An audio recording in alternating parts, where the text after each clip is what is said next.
All right, well, welcome everyone to How to Electrify Without Panel Upsizing.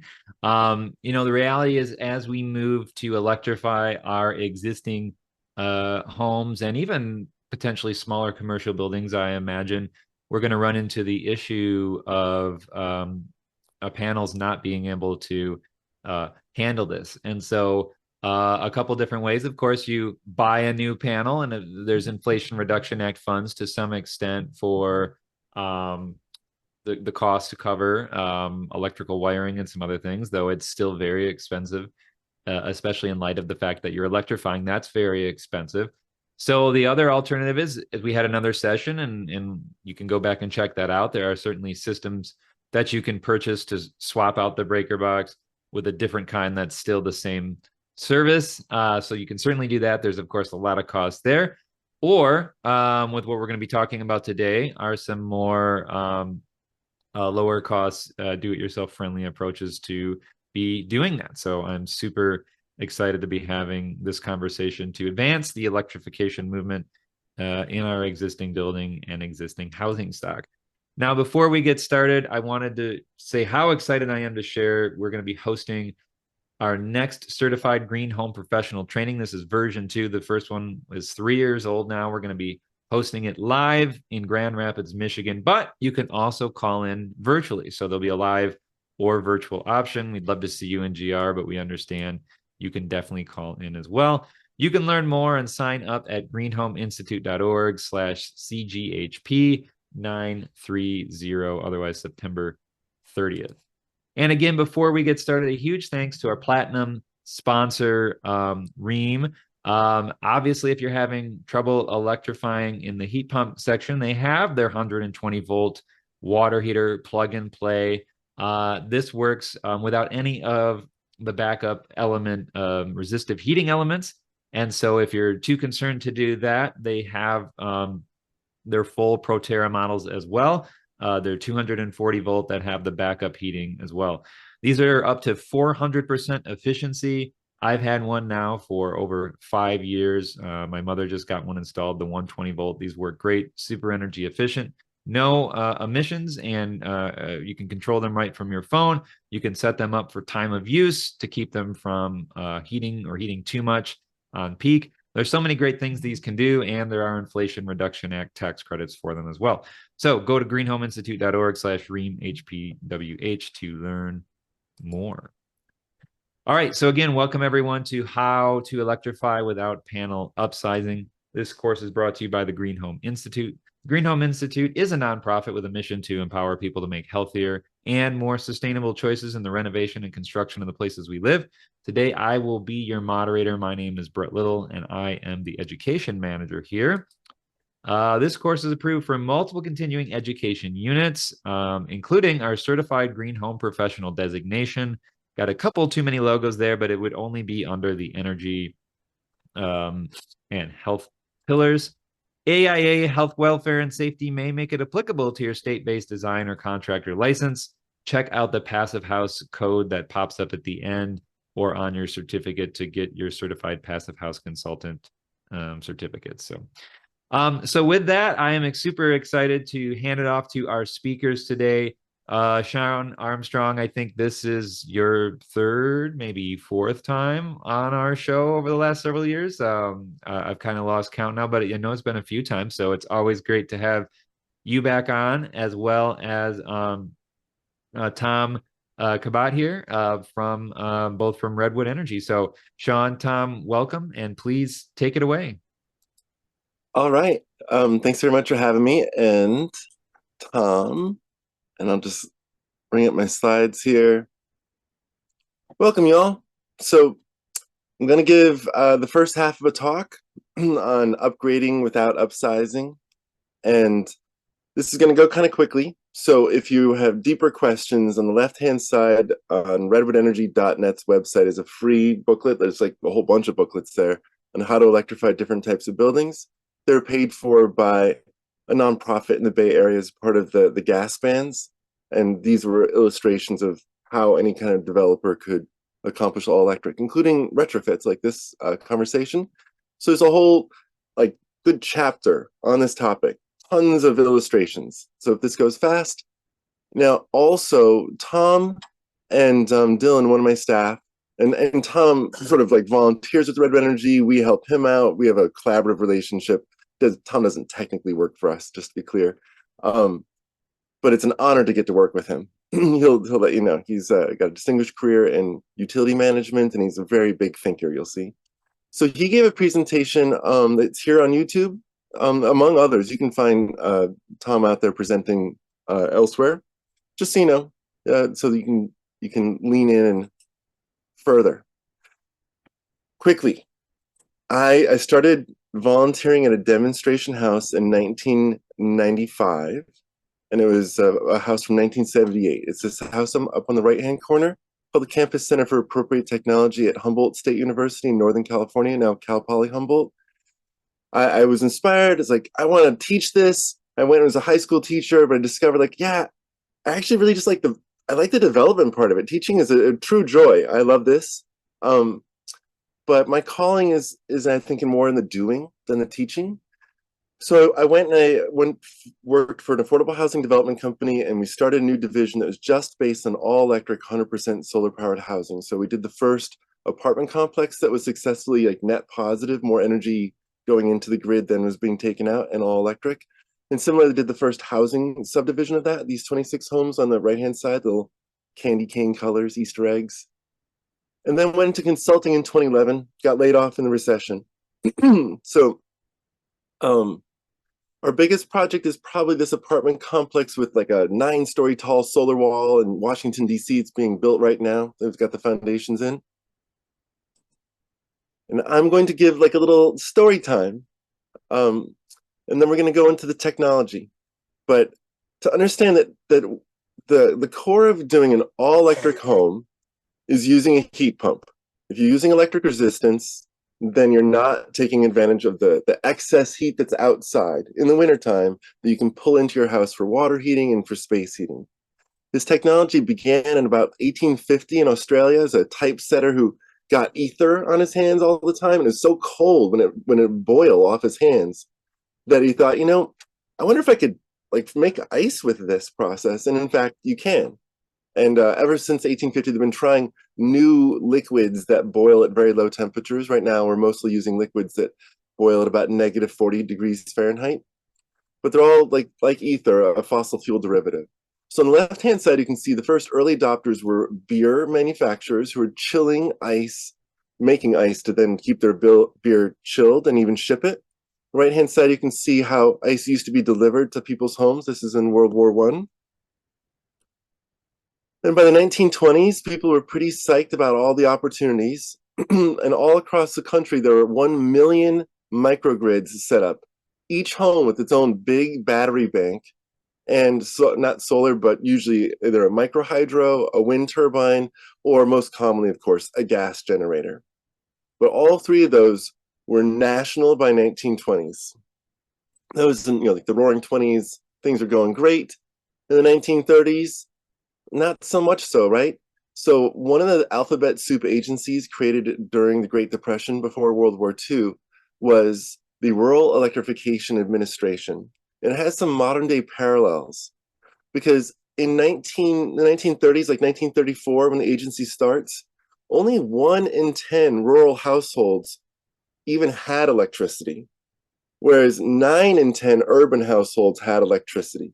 And with electricity came like running water and light bulbs and be able to listen to the radio, which was, the internet of the day. Everything was on the radio. And getting to wash your clothes with the machine as opposed to doing it by hand. So a huge amount of money and effort went into, over the next 20 years, wiring about 60% of the landmass of our country. And it was done with community co-ops. You get a loan from the federal government that turned into a grant if you did the work of laying your own wires. So people did.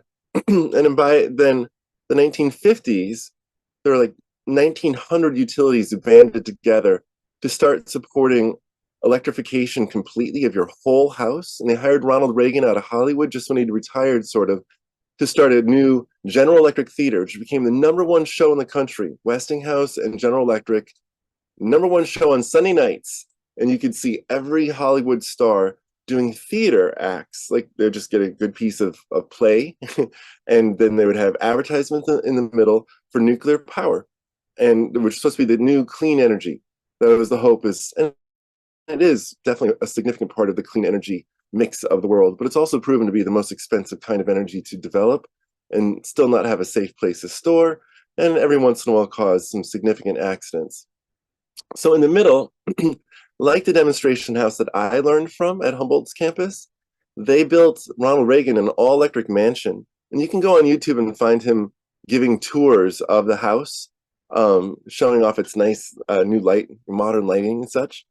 And of course, an electrically heated swimming pool. So the whole effort that the utilities were mounting was to try to make it so the code would require that homes be built so they could be all electric. And they succeeded at that in the 1962 code. That code was the first time that you had 100 amps that was required to be delivered to your house. And in 1962, 100 amps was enough for an all-electric home that was maybe like 1,500 square feet, which was an above average sized home. Or yeah, like it was right at the average or a little bit above average. People are still building like 1,200, 1,300 square foot homes more as the average. Today, the average house in California is about 1,500 square feet. So 100 amps was more than enough. And the National Electrical Code, if you don't know, is the National Fire Protection Association. It's organized essentially by firefighters. The whole code is written around safety to keep it from having fires. So I want to illustrate here with real data that 100 amps is enough. So in blue, this is a line here in California in the Sacramento Municipal Utility District territory of their gas hybrid homes. This is their peak electricity draw in a year over a 15-minute period. And you can see the peak with the gas homes is in the range of like 22 amps or so for the whole house, full blast. And the peak here, this is at about 32 if you are an all-electric home. And you can see that essentially nobody is peaking past 80 amps, no matter if it's a gas hybrid home or an electric home, all electric. And these all-electric homes are older. They have electric resistance water heaters, not the heat pumps we're going to show you today, which use 1/9 as much energy. This is one other thing to illustrate, is that when you put in a cold climate heat pump, the one that you'd have to heat your house, that kind of heat pump has a computer in it, and it lowers the amount of energy in the summertime. So this is once again an illustration in Sacramento's territory, very hot in the summer, 110 degrees, you know? So this orange line, this is the pre-retrofit peak for this huge customer base they studied, 700 customers. And then they retrofitted those homes. SMUD has been an early adopter of putting heat pumps in, getting rid of the gas furnace. And you'd think that electrifying would then produce a large peak in the winter because now you're heating. So this blue line shows the peak in the wintertime in the morning when you're using the electricity to get your house warm. And you see the peak in the afternoon. But notice that this gray peak here, this is the post-retrofit air conditioning peak. See how it's lowered? Because when you use a winter-oriented heat pump, it's also a way more efficient air conditioner. So what Sacramento is saying is that they're lowering the biggest peak they have, which is the summer air conditioning peak. And their whole grid is built for that peak, the biggest of the peaks. And when they're retrofitting, they're getting lower peaks in the summertime and in the wintertime. Even the wintertime peak is lower than the summer post-retrofit air conditioning peak. This is great. They've got solutions for summer and winter. If they electrify, if they lean in, if they go that way, their grid gets healthier and better. You might be thinking that you live in a state that is against electrification. I can tell you that California is the absolute worst. It's been impossible to electrify up until the most recent code, which was only a year and a half ago. Unless you were living in a city that required that you build all electric, but otherwise the code was forcing you as best it could to put in gas hybrid. Now in green, you see states that have been embracing all electric construction because it's cheaper to build that way, adding gas infrastructure to a building that's already built all electric, because everything that burns gas has electricity delivered to it to control it, like have sparks and fans and things like that. So you build a house all electric, and then you have to add gas infrastructure if you don't have a way to cost effectively heat it in the wintertime is usually the issue. So you can see the warmer southern states, except California, have embraced all electric construction. Hawaii is at 72%, Florida is at 77% all electric construction. Colder states that haven't had access to computer controlled heat pumps, they've stayed with gas hybrid homes for longer. But gas hybrid homes, we have to understand is that their leakage is a larger climate change impact than all of the combustion related to it. You can see here where each part of the leakage, and the first biggest chunk is at extraction, a little bit of processing, a little bit that's over high pressure transmission, but then storage and also compression stations, they'll blow up on occasion, have huge leaks. So like this isn't including Aliso Canyon, which was massive, more than all the rest of that had been consumed that year. Okay, getting it to your house, that is actually a pretty significant point of leak at 0.68 leakage. That's just in like the pipes that are coming off the pipe in the street to your house. And then you see leaks at the meter because there's a pressure regulating valve, quote unquote, that's a leak valve that's designed to leak. And then each of the appliances has a 0.3 to 0.9% leak associated with it. Often even like an on-demand gas has a leak built into it. It does a puff of gas before it combusts. All this is to say that methane, which is 80 times stronger than CO2 as it comes out, the impact of it is such that about 2% total leakage is way worse than the 98% that you're burning. When you get into 3% and 4%, you're essentially close to doubling the impact of combustion. So the goal here is for you to electrify your house quickly. That's why Tom and I are here. How to electrify your house quickly without having to rewire a whole bunch of things. That's the fundamentals. In many utility territories, that first step of getting extra electricity, more than 100 amps that your house already has, it's expensive and consuming. So the time-consuming expensive part you see in red, everything that you pay for because you own. That's the weather vane, that's the socket box for the meter. It's all sorts of stuff there, wires and tubes. And then the utility, they own the blue wire that's being delivered to your house, and they own the meter. That's their thing. So what we did is a huge survey. We called hundreds of electricians in California, hundreds of homeowners, like Redwood Energy, NV5, we found is no less than $2,500. But often could be $30,000 if there's underground wires or if there's some issue with the transformer. And we found that unexpected costs and unexpected time delays happen more than half the time. So more than half the people that we interviewed were kind of pissed. So this is a comprehensive example of how you can do 2 houses on 100 amps. This we just competed with the Department of Energy, the EZ prize it was called, for how to easily electrify your house. So here you have, there's like a garage that was turned into a 700 square foot mother-in-law kind of house. It's it's a real house. It's very cute, well insulated, etc. And then this is a double wide manufactured home from 1973. You might call it a trailer home, but it's not a trailer per se. It just got dragged here once by a semi truck, and then it's permanently put to there.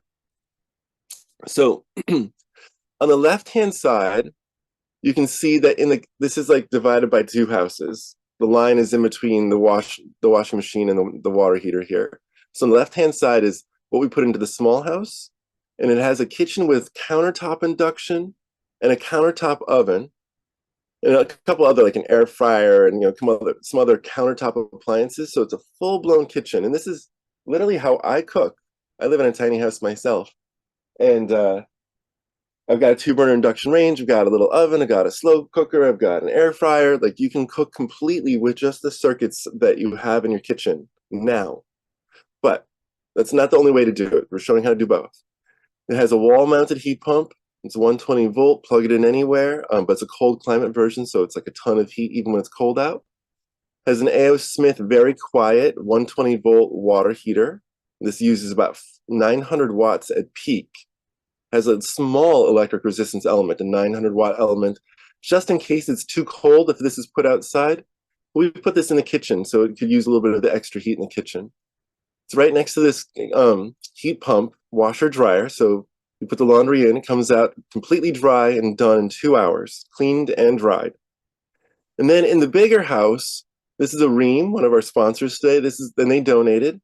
Actually, well, A.O. Smith and Ream, they both donated to this project. So they donated their 40-gallon, 120-volt heat pump water heater that we can store at 140 Fahrenheit, has internal mixing valves, just like the A.O. Smith. So taking care of the big house, and we were using the 40-gallon Ream because we had to fit into the existing small closet in the manufactured house. Then underneath the manufactured house, there's ductwork. So you plugged into the existing ductwork, insulated it with this Mr. Cool, which comes not only with a computer to make it very efficient, but also has pre-charged refrigerant lines. So it was a little bit easier. We didn't have to have a refrigerant technician come. It did take a few days though. It was not like an easy project to install your own heat pump, but we were able to do it ourselves. Now, it balances its power demand with this induction stove. Most people don't use more than 2,000 watts, ever, for all the cooking they're doing all at once, including on Thanksgiving. But this stove has like 9,600 watts delivered to it. So we're using a neocharge circuit splitter that allows both the heat pump for the space heating system, which at peak is like 25 amps. And we're saying, okay, this 25 amp can go on the same 50 amp circuit that is delivering electricity to the stove. And the stove, which if I convert it to watts, I don't know, call it 5 amps, 10 amps, these like 5 to 10 amps, call it that, of cooking at 240 volt. These two can share the same circuit. We didn't have to do a whole bunch of rewiring or put in a new circuit dedicated to the stove. They're using both at the same time. And if they were both combined to use the entire 50 amp circuit, then the heat pump to the space heating system would shut off for 5 or 10 minutes because they were just full blasting the stove. And then the heat pump comes back on. And the house is a heat battery. I was mentioning how important it is the computers. And Brett, did you want to give me time? Well, just real quick, Sean, I mean, Yeah. isn't there a way for those systems, because they can be modulating or inverter driven, that they don't have Yeah. to shut off? Can't they just turn down, or is that the reality that they Do. have to be shut off? Well, this is under the fire safety protection thinking, which is that they're trying to make sure that this 50 amp circuit doesn't exceed its total rated like thickness of wire. Okay, if that neocharge was able to give a signal over to the heat pump to say turn down as opposed to turn off, and that is something that neocharge is making a whole home system to be able to coordinate that with the central panel to be able to do that kind of conversation. So yes, but it's pretty sophisticated getting these different manufacturers' computers to talk to each other. Like you all have problems with our routers and our headphones, and it goes on and on. So don't assume that's a simple thing. But yes, absolutely, you could have a stove and the neocharge, which you're trying to do, be able to talk with the central computer and tell the heat pump turn down a little bit, and then everything be cool or warm. Thank you. Yeah. And here's what that computer looks like. I mean, this is nothing fancier than what you have in a handheld calculator that is saying what temperature outside, what temperature inside, how fast do I run the fan inside of this, how fast do I run the compressor. That takes like you guys ever had a single speed bicycle when you were a kid? It has one gear. And then you had the first time when you had like 2 gears or 6 gears or 12 gears, like you got a fancier bike. This is the equivalent of taking a single speed heat pump, which means the fan just goes at one speed, the compressor's at one speed. That's the old fashioned type, single speed, and turning it into like a 26 speed or a 100 speed, something that takes you up and down the Tour de France Alpine mountains kind of situation. That's what the computer does.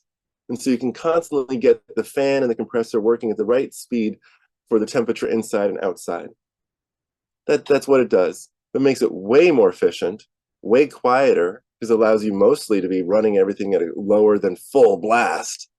And it allows it to then just sort of stay on as opposed to having to turn on and off. A lot of people don't like the sound of a furnace turning on and off in their house when they're warming the house in the wintertime.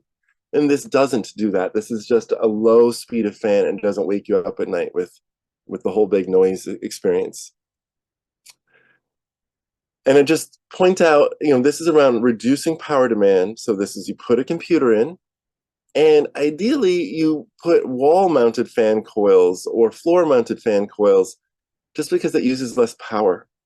If we're talking about how to save power in a house, the ductwork has a lot of friction in it, and you have to have a powerful fan to blow full blast.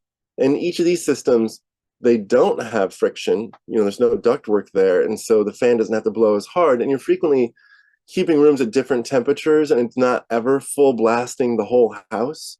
So a lot of efficiency options here to reduce the total power demand of space heating and cooling. Here's the water heaters. I mentioned how like an electric resistance water heater uses 4,500 watts. This Ream here, our sponsor, 500 watts. The A.O. Smith here on the left, 900 watts. And if you have a really big bathtub, if you're like the sitting tub kind of person, 100, 150 gallon bathtub, then you have enough money to get the right sized water heater, which is this one here, like the Sanko. And this is for sitting tubs in Japan, and this is all over the United States. It's like 2014, and it uses CO2 refrigerant. And even though it's producing almost 4 times as much hot water potentially, it's still only 900 watts total of power. So these are different efficient, using the same amount of energy roughly, but the CO2 one is different, using a fancier refrigerant. It's got a bigger fan that you can see there. It does more heating work. Here's your washing machines. All these are 120 volt, plug right in. So the left-hand side, this is a condensing washer dryer. This is what I have. It's essentially a glorified type of electric resistance. And it takes like 3 to 4 hours to do from dirty laundry to completely dry and clean. Upscaling yourself, if you'd like, is you can now get the heat pump version where it has, this is just a dryer, but it dries very fast, 7.8 cubic feet. And this is the combined one at 5 cubic feet, which is still a lot of laundry. And this, so like in just 2 hours, you can put in your laundry that's dirty and it comes out clean and dry, and uses half as much or a third as much as electricity as electric resistance and less power.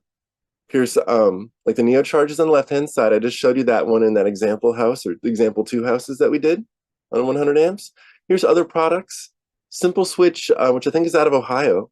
They're an excellent product because they don't have a computer inside. And so some building departments like San Francisco's, they don't want a Neo charge with a computer in it. They want something that's a traditional transfer switch. And essentially all of these are functioning as fancy transfer switches with or without a computer in them for managing different amounts of larger or smaller amounts of power, like fast EV chargers versus not.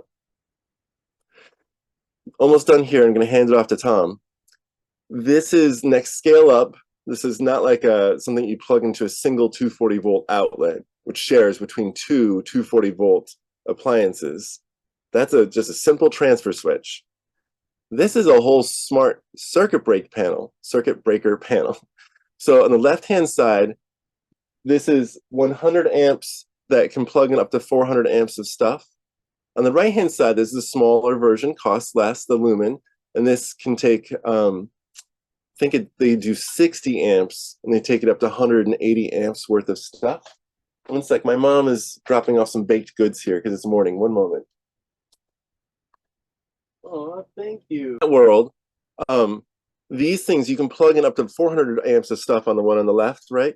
And the one on the right is like 160 amps, 180 amps of stuff. And on a rare possible occasion when you actually went past the limit that you have, say 60 amps or 100 amps, then one thing would turn off. Maybe it's your swimming pool heat pump. So here is the connector. Utilities have to approve this, unfortunately, but lots of utilities have.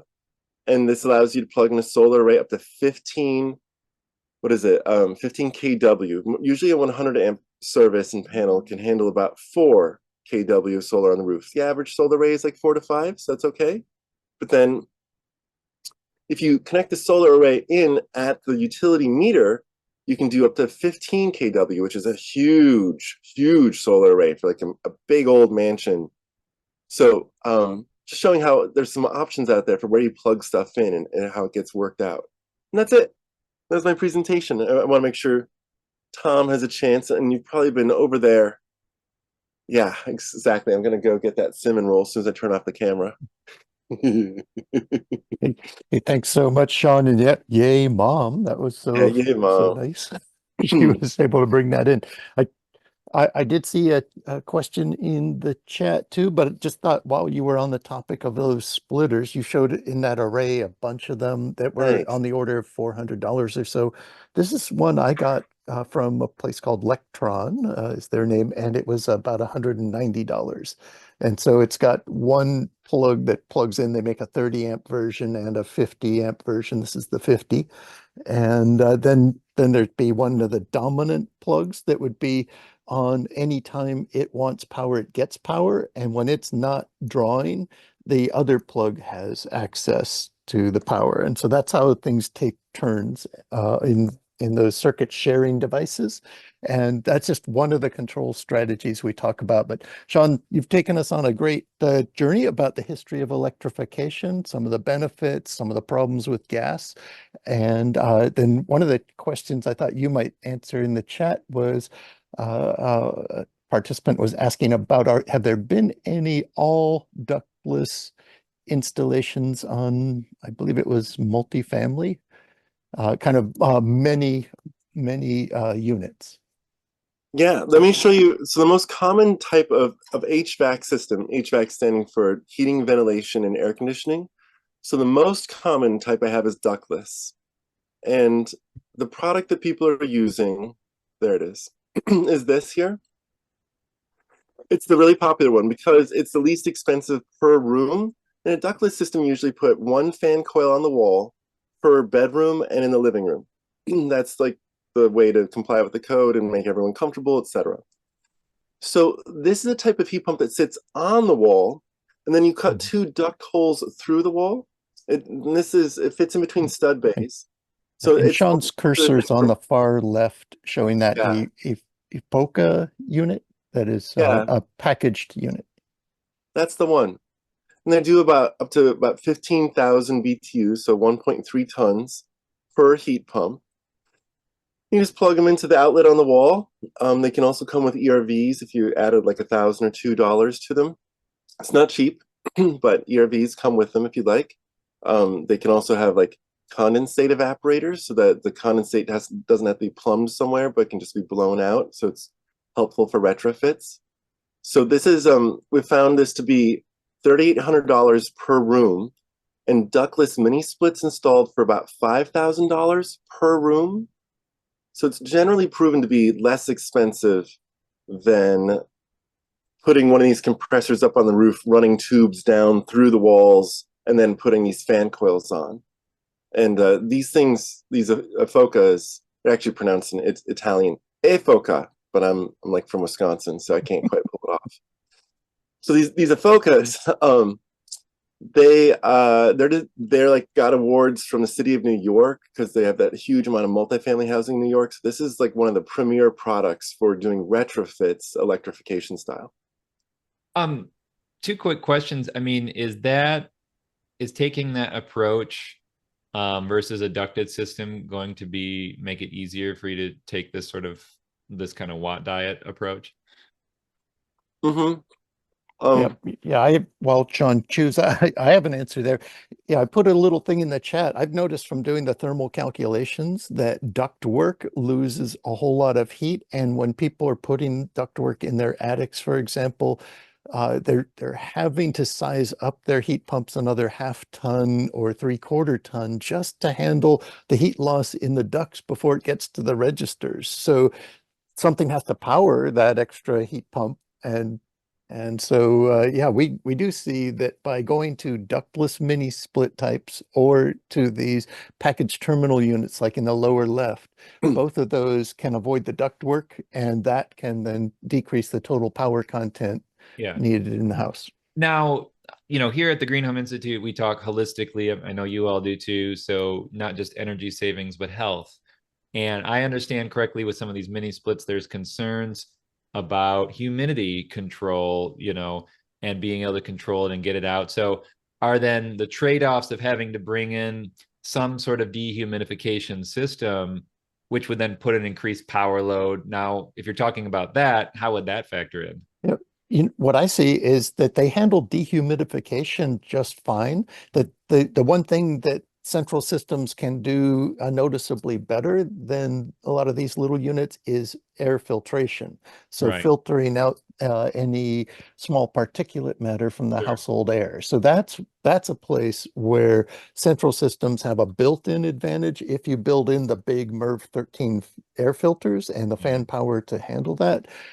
Otherwise, you can get little standalone air filters that run in your house on whatever schedule you want that are continuously cleaning the air. So there are ways to do that and just plug those into regular outlets. And like Sean had shown in the other graph, the panels actually are not overloaded because equipment has been getting a lot more efficient and lighting's been getting a lot more efficient. We've been shrinking our power uses. We've been adding new ones, but shrinking the others.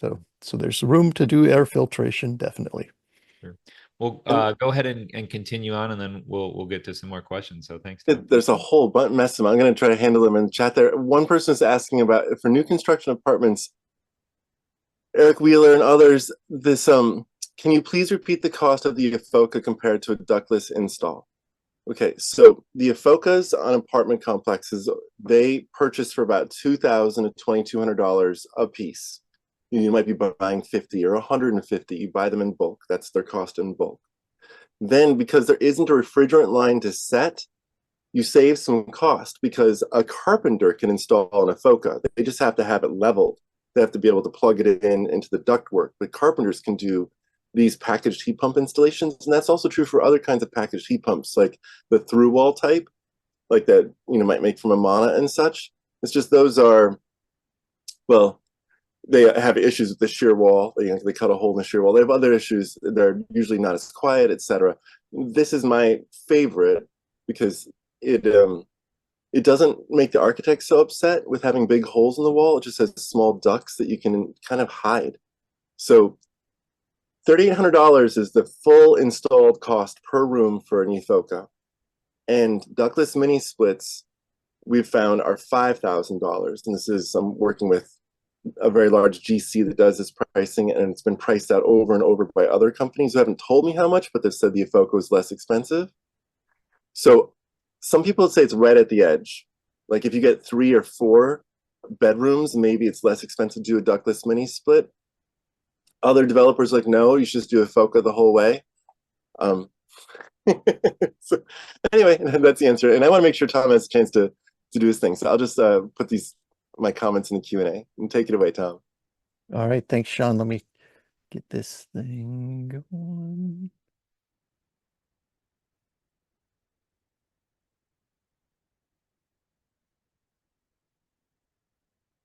All right. And so thanks, everyone. I just want to share with you a few quick ideas and a little more detail on this power efficient design, or the Watt diet.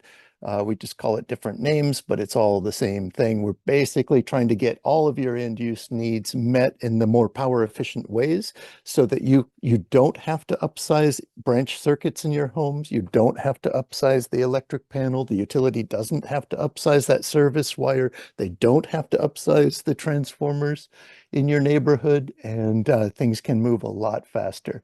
The basic idea is, my partners and I partner with a lot of different great people, including Sean and the Redwood Energy team. But in some of the other studies, we've gone out and done these power efficient designs on a number of homes. And we started kind of in a nebulous way where anything can happen. But I want to share with you an idea for doing this planning where you just start at the full power efficient end of the spectrum in all 5 of the end uses, in the space heat, the water heat, the drying, the cooking, and the car charging, starting at the power efficient end of the spectrum, and then seeing if the client wants to move into more power intense things, because really what we all want is our needs met. We want the cold beer and warm showers. We don't want amps. I've touched amps before. They're not good for you. They hurt. So we really want to focus on what we want. So then, what I help people do is try to mention the merits of a power efficient plan and help your client understand what they're really out there to get. And helping them get that and get a faster install with least labor install. And that frees up more labor force to do the neighbors, because if we're going to save my daughter's future, we're going to have everyone electrify. It's not just a few of us.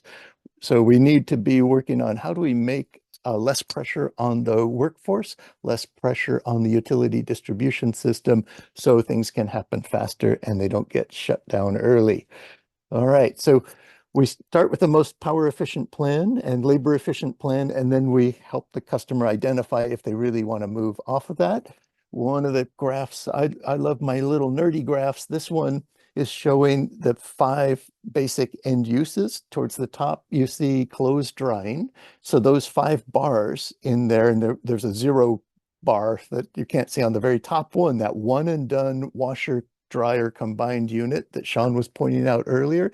That thing washes and dries the clothes. You know, imagine if you had a dishwasher and a dish dryer machine right next to it, and you had to always take the wet dishes out of the dishwasher and move them to the dish dryer. A lot of people do laundry that way now. They actually take wet clothes out of a washer and move them to a dryer. These new one and done machines handle both tasks. They don't fold the clothes yet, but they do wash them and dry them. And then you just come back 2 hours later, and it's now down to 2 hours with the heat pump versions. They are nice and dry. So anyway, I love those machines. And then I showed now the power intensity, and that's what the scale at the bottom of that graph is from 0 to 12,000 watts counted on the panel of all these different devices. And so in each of these 5 end uses, I'm showing power intensity. And so at the resistance dryer level, you see it counts as almost up to 2,000 watts, but that's counting it at 40%. And that's what we call a coincidence factor, because the real dryer is pulling 4,600 watts when it's drying, but it's only assumed by the electrical code to be 40% likely to be on during the time of the whole building peak. So the electric code allows these certain coincidence factors. They call them demand factors, but that word doesn't ring a bell for me, so I treat them in utility speak. It's how coincident they are with the peak. Anyway, that's how to read this chart. You can see the top one. Then the middle section's about cooking, and there's a new battery range out that can plug into the 120-volt circuit and charge up its 3 or 4 kilowatt hour battery over the day, and then use both the circuit and the battery to do high power cooking when you want to cook. And then we've got more conventional cooking ways down there, and Sean showed you even the countertop methods that go on 120-volt circuits. The middle section's about the water heaters. You see the little tiny bar for that 120-volt plug in the wall heat pump water heater. That's what the HPWH means. And then the big bar at the bottom, counting almost 2,000 watts, is the most prevalent 30 amp version of heat pump water heaters that are hybrids. They still have those big 4,500 watt resistor elements in them. I don't like those. They take up too much power intensity on the panel. And so I want to leave that space for other things that are more important to me, because I really don't care how long my big tank water heater takes to reheat itself. I do not care. What I care about is we get all the hot showers we want when we want them. And that we do with a bigger tank and a mixing valve. So we've got ways to meet our needs. And then I do not fixate on bird dogging my water heater to see that it's doing its job while I'm off at work. So then next chart down is just comparing 2 different 3-ton heat pumps, a more power efficient one and a less power efficient one. Takes up more power and has a lot of people prescribe these resistance backup strips. They have a lot of power intensity. I'm out here in California. Our climates are gentle. These new inverter-driven heat pumps are plenty powerful to meet our needs with no resistance. And that's the way it is in a lot of the country. But talk with your local pros, the ones who are really educated about this, and not the ones going on old information from the 1950s when heat pumps always needed resistor backups. But get modern information when you're getting a heat pump. Things are changing fast and they're getting better fast. The bottom chart there, bottom section, is just different ways to get different amounts of mileage per year or mileage per day out of your different circuits for EV charging. That top small bar up there is for just plugging into a regular 120-volt circuit. If you did that 8 hours a night, you could be getting 13,000 miles a year. That's about what most people drive. Their electric cars, they may not do all that charging at home though, so you might even need less than that much home charging. But one of the sweet spots I see is just using a 20 amp breaker and a 20 amp setting on an EV charger is able to give you 39,000 miles a year. And you could future-proof that system by putting in the stout 50 amp wire in case you ever change your mind and want to go up to one of these behemoth car chargers and play Indy 500 at home and things like that. But that interferes with your neighbors being able to electrify. Okay, so that was my kind of nerdy version of the graph. Then this is more gamifying it. And so what to look at in this chart, it's the same thing. There's 5 end uses. The 4 on the fixed to the house are set into the corners. You can see drying, cooking, space heat, water heat.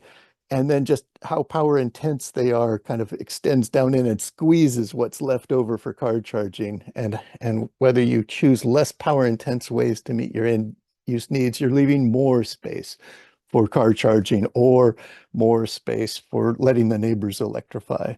But that's just kind of maybe the board game we can make it sometime for how to do power efficient design. Right. And let people understand how much of their end use need can be met by these different devices. These new 5 cubic foot drum combo heat pump washer dryers, they're available now from GE, from LG, and from Samsung. So 3 big companies are making these great 5 cubic foot big drum combo heat pump washer dryers. And so if you want to do laundry all day and just only visit it 6 times instead of 12 times if you had the 2 machines and you're always transferring wet clothes around, you can still do 30 cubic feet or 120 pounds of laundry washed in that day. You can get 5 showers out of 74 gallons of hot water. That's a first hour rating on a typical 50-gallon heat pump water heater. But you can look up these first hour ratings. That's what to pay attention to in these water heaters. And you can put thermostatic mixing valves on the water heater plumbing so that you can supercharge the water heater, say to 135 Fahrenheit. This thermostatic mixing valve mixes that down with some cold water down to even more gallons of 120-degree water that you further mix down in your showers, typically to 110 is where a lot of us like it. And so you're showering, you're getting a lot of showering. These heat pumps I've been talking about give you year-round comfort at 70 to 72 Fahrenheit. Pick your favorite seasonal temperature. You just leave them on longer. That's how you get more comfort out of your heat pumps. And then you can always retrofit your home after you put in the heat pump. You do not have to delay heat pumping your home while you retrofit it. That's a mental construct upstairs. If we've already waited a decade or more to upgrade the home insulation, why put the heat pump after that thing? Why not do the heat pumping now, electrify now, and fine tune your insulation as you eventually get around to it? Anyway, we do like those induction cooking. It gives us safer burners, and that's a big plus for us as end users, and good clean air quality in the kitchen. And we do love our charging. Oops. And, we can just compare costs. There's a lot of cost savings here in the middle column of going to power efficient devices and not having to upsize circuits, and help people understand if they're going to stay on gas, they're going to face gas device costs anyway. Replacing your gas devices when they burn out is not free either. People need to not keep looking at it like it's free. 2 last slides here. There are 7 basic ways to lower your amperage requirements on your electric panel. You can pick the higher efficiency equipment, these heat pumps with better COPs, with better coefficients of performance or heating season performance factors going up above 10. The more efficient it is, the less power it needs to get its job done. You can pick power efficient versions of the water heater, the dryer, the cooking, etc. And then avoid oversizing the heat pump. It is so tempting. And there's a split incentive where the contractor wants to oversize the unit for two reasons. One is they're marking up the unit. And so the bigger the unit they can sell you, the more markup they can get. And the other is they're thinking you won't know how to run it and you might complain if it's a slower than a rocket gas heating system on recovery. And so they're wanting to decrease the possibility that they get called because you are unsatisfied because you're trying to use deep nighttime setbacks and then catch up in 1 hour in the morning. These heat pumps maybe need 2 or 3 hours to catch up with your morning targets. So don't set them down so low at night. Okay, and then to avoid oversizing the car chargers, I've already said, pick multifunction devices like the combo washer dryer and the combined cooking range that's got the oven and the burners in it. Those machines already have power control built into them. They've got more burner watts and then they have connection capability. So they're already doing internal controls.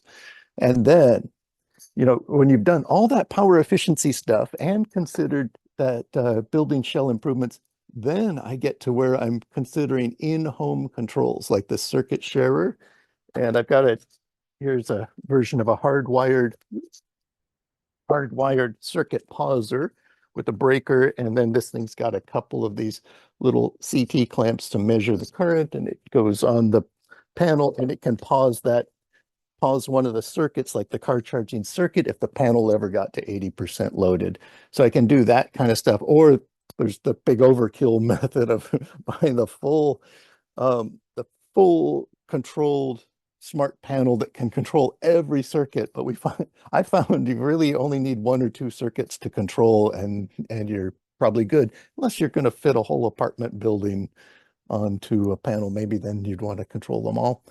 All right. And yeah, decrease your loads, get around to that air sealing, the insulation, etc. I do not place that ahead of electrification.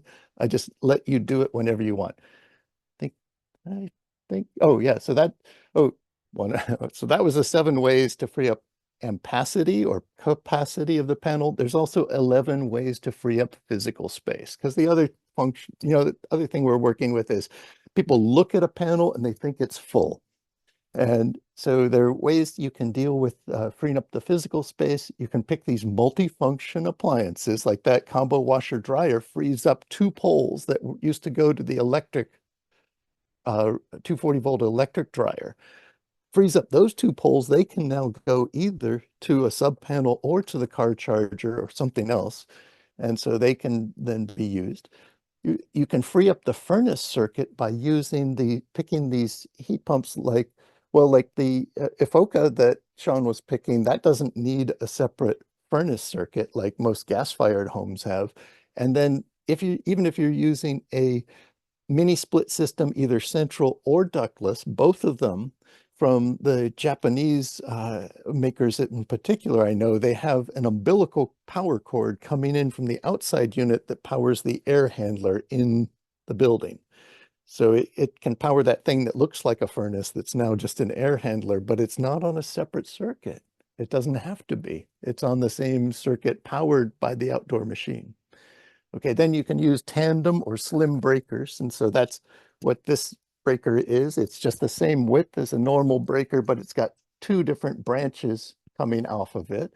That frees up physical space. There's also things you can do, since we're now underloading so many of our lighting circuits. You can pigtail 2 lighting circuits that are underloaded together and put them into one junction on a breaker. And they also make these little WIGO clamps to do that same type of pigtailing. So there's different ways to combine circuits and bring down the number of circuits needed and freeing up circuit spaces. There are even some GE brand breakers that have a special clamp that can hold 2 wires. And you can, instead of using a pigtail, you can clamp both of the now combined circuits into the same thing. But do pay attention to what your electrician says. I don't want to go over the amperage issues there, but do that in a safe way. And there's other ways to do this too. There's junction boxes that you can put out in your building elsewhere to bring 2 circuits together and bring the 1 wire in. And you can also add sub panels if you want. And so a sub panel is not too expensive to add. It is just a new breaker box off of one 2-pole feed going to it that can serve a number of circuits. One of the opportunities to do that is if you have an old air conditioner line going to your air conditioner, that thing is often oversized at say 50 amps, and you can then put in a sub panel that can serve several loads off of that. And then Sean showed you that connector, which is a way to line tap the solar feed back in behind the meter instead of using breaker spaces. And well, actually, he showed you connector, the meter collar, but old school solar installers also know how to line tap solar, which is electrically accomplishes the same thing. And that's all I have. So I'll stop sharing and see if there's any questions. Yeah. Tom, Sean, I forgot to ask at the beginning of this, do you have time to stick around a little longer for some more questions? Yes. Yes. All right. Well, let me know if you have to get going. Otherwise, we'll keep having a conversation for a little while. Real quick. Share my screen real quick with folks. I got one thing to go through and then I'll let you do that. So real quick, everybody, we're wrapping up so if you've been here for the whole hour, you are CEU approved, but we're going to keep going on with some more questions. So we'd love for you to stick around. And as those questions are coming in, a big reminder that yes, this session is being recorded. It'll be posted on our YouTube channel in the next couple of days. You can go over there and look then, or you can go there now, hit subscribe. You'll get an instant update when the session is available to watch, and hopefully share with friends and colleagues. For those of you listening to this in the future, not right now, but on demand, the recording, you need to take your quiz with an 80% passing rate and you will receive your continuing ed certificates. For those of you here today that's been here for the CEU hour, make sure you have the name on your Zoom that you want written on your certificate. You'll check your inbox for certs at gutenbergcerts.com. It's probably going to go to your spam, so check there, and you'll receive your certificate in the next couple of days. Take that survey that pops up. If you're AIA, we need your numbers in there, but either way, take that survey that pops up, and we want to hear your feedback. And as those questions are coming in, again, a huge thanks to our board of directors, our volunteers, our executive director, Jose, Reina, our over 350 members who are supporting us to allow us to keep doing these sessions, and our top tier sponsors, such as like Rheem, who are putting out products there to help make it easier to electrify, build Equinox for smarter ventilation, Panasonic, all of them to allow us to do what we do. So yeah, Sean, go ahead and click share on your screen there, and it sounds like you got a thought to share. Yeah, well, there was one of the questions that came in, I think, from Fletcher Otwell, who's a rural contractor committed to installing heat pumps. He wanted resources. So yeah, and I was hoping that we could actually go through this a little bit if you have it and you want to show people how to use it. I was hoping that we could do that. So yeah. So the watt die calculator, this is a web page that Red Energy hosts, and Tom Cabot, this fine man here, he created an Excel spreadsheet. So at the bottom of this page, first it's like a cute little video from Disney that they made about the watt die back in 1945. Some examples and illustrations, like for electricians, you can give them this example panel and say like, hey, this is what it would look like to have a 100 amp household if it was, in this case, a 2,000 square foot house. It's an example. Here's one for 3,000 square foot house. You know, like different strategies, the circuit shares. And then at the bottom, you have a screen capture saying this is what the watt diet looks like. And there's an actual downloadable Excel spreadsheet that has the whole National Electrical Code built into it. And I'm going to hit download. And then I'm going to open my downloads and share with you my screen. So new share.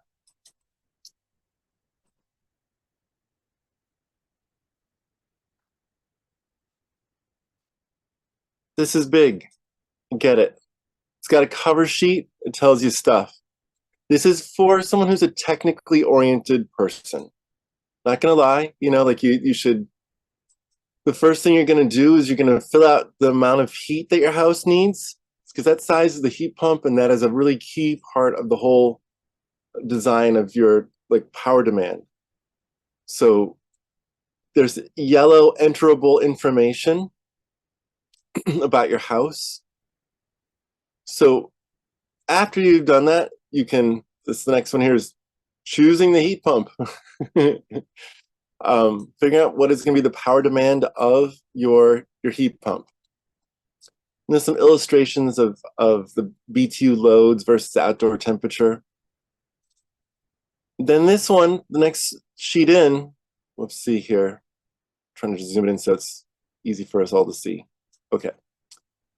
Then we start getting into the laundry machine, the kitchen appliances, the water heater, etc. If there's an EV charger, things for you to choose.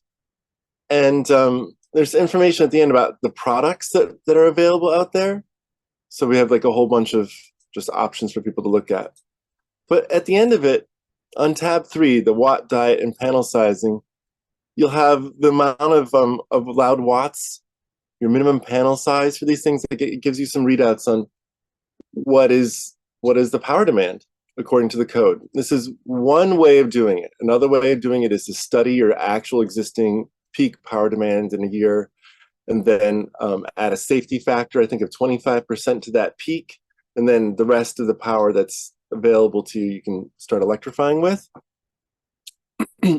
So the upshot of it is that, like I said, this is way too fast. This is not a training. Instead, you would download this and spend some time with it. And then there's also like our little booklet that's a free download that explains it more detail, but it's more or less like what you saw today. Okay. Then there's other questions. I'll stop sharing this. Yeah, Sean, I see one question asking if the watt diet calculator is appropriate for multifamily buildings. And you and I have done some multifamily consulting work on it before. The version I think we've set up in that downloadable spreadsheet is specifically for single family. There are a couple little other sections of the code. I do mention this NEC Article 22083B. That's the one we're using in the calculations. There are a couple other code sections that are usable in multifamily. And we have a multifamily calculator that's not posted.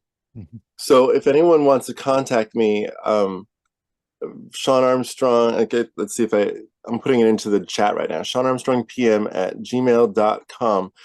And I'll put you in touch, with Gary Goslin, who's an electrician on our team, and he's the one who's managing our multifamily. By the way, other people have mentioned multifamily. It's important to know that multifamily housing does not have a limit, does not have a 100 amp requirement. Instead, it's really whatever the electrical engineer says it is.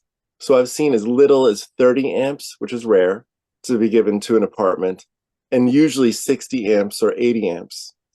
And what we've found is that you can do an all-electric apartment if you have 60 amps. You have to do all the power efficiency we're talking about in a standard stove. So 60 amps is a bit of a threshold unless you start addressing the stove in the kitchen. That's usually the biggest problem because it requires a 50 amp circuit, and you can't have a service that's the same size or smaller than the largest circuit. So 60 amps is kind of the threshold before you start having to think of something more creative about the stove. And you're welcome, everybody. Let's see, looking for other questions. Q&A. John, go ahead. One question that came in, and you probably answered it, but just to bring it up, is there was about, and I'm just going to expand on the question, but, again, obviously we wouldn't ever want to tell someone, hey, in order to meet your watt diet or your energy, your energy goals. And actually this is the same problem that happens in energy modeling, right? So if you're trying to meet your energy efficiency goals and you start adding ventilation to your project, what happens? Your energy efficiency becomes worse. Comparing it to no ventilation, right? And I would assume the same case here. Now you have to add this extra power load. So the question is, are they making any systems that are going to be more friendly with ventilations, whether they be bath fans or supply or energy recovery ventilators that you're seeing out there? Well, let me flip it a little bit, because what we've found is that energy recovery ventilators, which address otherwise unbalanced homes with leakage, but basically they are recovering air conditioning as it's going out and getting cooler air brought in, or in the wintertime, they're recapturing heat as you're exhausting air out. That reduces the HVAC load, the air conditioner load or the heating load, and it reduces it in a power efficient way, such that, like an example, in a commercial building, Hmm. old commercial building might have 40 tons of air conditioner heat pump up on the roof. And you might put in then 20 tons as your finished retrofit, plus the equivalent essentially of 20 tons of ERV. And the ERV is going to use far less power than a potential other 20 tons of heat pump that you could have put in there. So in that way, that's commercial buildings frequently don't have to have any kind of service upgrade if they install ventilation, energy recovery ventilation, that then allows them to put in a much smaller set of heat pumps, and it frees up power capacity for other things. Yep. So I think ventilation, if it's balanced ERV, HRV style ventilation, is actually a power savings device. Yep. Yeah, I definitely agree. Think of it like you're adding a COP20 HRV, so it's got this excellent coefficient of performance, saving 20 times its energy consumption. And then that's letting you put in less COP3 or 4 heat pump. Mhm. And so that's where we're really going to save the watts. We invert those COPs and they show up as watts. And again, we're talking comparing it to something that had an exhaust or supply only, because if you're comparing it to nothing, Right. then you're talking about something that increases the load. I mean, Right. there's no way Yeah, around you that, are right? doing more service in the building. You're Right. providing fresh air, and that's if that's a new thing to your building, Yeah. it does take some power and energy to Yeah. condition that fresh air if that's what you're increasing. But if the fresh air is being delivered with an ERV or an HRV, then that can lower your HVAC load overall and still reduce the total power demand. So if we're to take an unventilated apartment complex, and well, unventilated is a weird one. We don't have a bathroom fan. We don't have. Right. It does happen, right? I mean, but is it Right. legal? I mean, I guess that Yeah. depends on the Yeah. state and the city. Right. And how long Old will the buildings. building last too, with all that moisture Right. buildup? Right. But Ugh. we see it all the time. So here's a question that came in, and there's a interest in DC, right? Instead of AC. People claim it can be more efficient. We don't see it too often, but so the question is kind of how does that approach interact with this approach? Ooh. So I learned a lot from people's presentations on DC, and I've lived in a DC wired house. That demonstration house that ran on batteries off grid and had a whole DC circuit. Yeah. Caused actual real complications with plugging the wrong device into the wrong outlet, blew up like an inverter. Really expensive to have hybrid wiring. All right. What I learned from all these presentations of DC enthusiasts was they were essentially saying we need to rewire the house with DC in order to accomplish our goal. And what I know is that apartments can't get rewired. And frequently houses have real challenges with rewiring, but Right. rewiring apartments means at best surface mounted conduit that you're running around through hallways and through cabinets and things like that. Yeah. But instead, so what I learned from the DC folks was like rewiring is the real challenge. And what I learned from appropriate technology education, like that was that demonstration house, is that we should carefully look at what's there now and adapt things. And so I've been very like philosophically trained in thinking like, no, we're not going to rewire a house no matter how efficient that is. We're going to use the existing wiring because that is the complicated, limited resources, wiring the building. Right. Use the existing wiring, and we're going to put all of our efficiency at the heat pump itself, even though it's a DC heat pump, even though it hypothetically could be wired DC. Yeah. It's not going to get wired DC in apartments. It's probably not going to get wired AC in apartments. It's just purely going to be the wiring you have now because you have lead paint and you have asbestos drywall and you have people living in the place. And Right. that's actual real world that we live in. Right. So yeah, I think that DC wiring is going to be limited to low voltage lighting for quite a while, and it's not going to get incorporated into appliances, computers, HVAC systems, or domestic hot water in the near future. And if anything, I would say it's a delay. Like we really time to rewire. Tom and I are very oriented on the amount of time that we have left to not completely melt our glaciers or not have whole, large systemic changes. Right. How much time do we have left? Right. We're basically figuring out how do we accelerate the transition, and then purists wanting to keep everything in one voltage format. Go ahead, purists, go there, build your new stuff. We're busy. We're trying to save a climate. No offense intended, right? Like, we're all enthusiasts, but our particular brand is like, how do we electrify faster with a lower budget in a way that people still feels comfortable, pleasant, the good life, So that's our very, Tom and I have been working together for, are we 6 years now? 7 years of talking? Yep. Like, we are oriented together in what we're trying to do. Yeah. You mentioned some strategies for the water heater, so larger tank, mixing valve. Now, what about, does this bring in a win for water conservation, and so again, having low flow shower heads, low flow aerators, yes, you're saving water, but does that then also show up in your calculator as a way to reduce your I have not really worked on the plumbing side of the calculator, so the calculator, when it gets to water heating, is not super sophisticated, but I think DOE's got some things in their new heat pump water heater calculator that maybe can let you go after the efficiency. And then there's one more thing. As an energy nerd, I have a cover over the top of my shower stall that holds the steam in. And so I get these wonderful steamy showers, and I can turn the water off. The mythical Navy shower, where you turn the water off in the middle of it and soap up, and I save those 6 or 8 gallons of hot water usage too. And we can get a lot of showers per tank of water by doing what you're saying, better efficiency shower heads. And what I'm saying, go ahead and put a plastic cover over the top of the shower stall and save your bathroom walls. My bathroom never gets condensate anymore. All the moisture stays in where I want it, with me in the shower. Our water heaters, we've focused on the efficiency of their, so basically a 40-gallon water heater and an 80-gallon water heater use the same amount of wattage. They both have 500-watt compressors. So having a low flow shower head means you get an extra couple showers. If you go from a 2.5 to a 1.5, and 1.5 is a fantastic shower, and I've been showering that way forever, and it's not a sacrifice. It's a great shower. I have long hair.